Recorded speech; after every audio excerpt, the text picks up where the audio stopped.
Very sudden, like ತುಂಬಾ unpredictable. ಅದು ಮನೇಲಿ ನಾನು ತುಂಬಾ ಎಲ್ರು ಇಮಿಟೇಟ್ ಮಾಡ್ತಿದ್ದೆ. ಹಾಗ ಅನ್ಕೊಂಡ್ರು ಇವಳೇನೋ ಆಕ್ಟ್ ಮಾಡ್ತಾಳೆ ಅಂತ. ಟಿವಿಲಿ ಬರೋ ಸೀರಿಯಲ್ ಅವ್ರದ್ದೆಲ್ಲ ಲೈಕ್ ಸಿಲಿಲಲ್ಲಿ ಯೂಶಲಿ ಲೈಕ್ ಅದನ್ನ ಜಾಸ್ತಿ ಇಮಿಟೇಟ್ ಮಾಡ್ತಿದ್ದೆ, ಮನೇಲಿ ಎಲ್ರು ಇಮಿಟೇಟ್ ಮಾಡ್ತಿದ್ದೆ.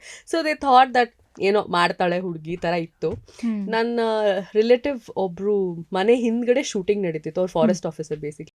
ಸೊ ಅಲ್ಲಿ ಕಾಡೆಲ್ಲ ಇತ್ತಲ್ಲ, ಅಲ್ಲಿ ಯೂಶಲಿ ತುಂಬಾ ಶೂಟಿಂಗ್ಸ್ ನಡೆಯೋದು. So this randomly went and left me there. ನೋಡಿ ಈ ಹುಡುಗಿ ಸ್ವಲ್ಪ ಆಕ್ಟಿಂಗ್ ಎಲ್ಲ ಮಾಡ್ತಾಳೆ, ಏನಾದ್ರು ಮಾಡಿಸ್ತೀರಾ ಅಂತ. ಹಂಗೆ ಅವ್ರು ನಮ್ಮ ಅಮ್ಮನ ಲೈಕ್ ಲ್ಯಾಂಡ್ಲೈನ್ ನಂಬರ್ ಎಲ್ಲ ತಗೊಂಡವಾಗ ನಾನೇನು ಸೆಕೆಂಡ್ ಥರ್ಡ್ ಸ್ಟ್ಯಾಂಡ್ ಇದ್ದೆ ಅನ್ಸುತ್ತೆ, ನಂಬರ್ ಎಕ್ಸ್ಚೇಂಜ್ ಆಗಿ ಆಮೇಲೆ ನೆಕ್ಸ್ಟ್ ಸೀರಿಯಲಿಗೆ ಕರಿತೀವಿ ಅಂತ ಹೇಳಿ ಕರೆದು ಆಮೇಲೆ ಉದಯ ಟಿವಿಲಿ 2 ಸೀರಿಯಲ್ ಮಾಡಿ ಆಮೇಲೆ ನಮ್ಮ ಸ್ಕೂಲಲ್ಲಿ ಇದೇ ಥರ ಮಾಡ್ತೀರಿ, ಟಿ ಸಿ ಕೊಡ್ತೀನಿ. ನಮ್ಮ ಅಮ್ಮ ಬಿಡಿಸ್ಬಿಟ್ರು, ಸರಿ ಬೇಡ ಬಿಡು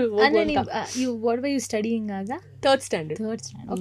ಅದಕ್ಕೆ ನಮ್ದು ನಾನು ಕ್ರಿಶ್ಚಿಯನ್ ಸ್ಕೂಲಲ್ಲಿ ಓದಿದ್ದು. ಸೊ ಸಿಕ್ಕಾಪಟ್ಟೆ ಸ್ಟ್ರಿಕ್ಟ್ ಇರ್ತಾರಲ್ಲ, ಅಟೆಂಡೆನ್ಸ್ ಹಂಗೆಲ್ಲ ಬಿಟ್ಕೊಡಲ್ಲ.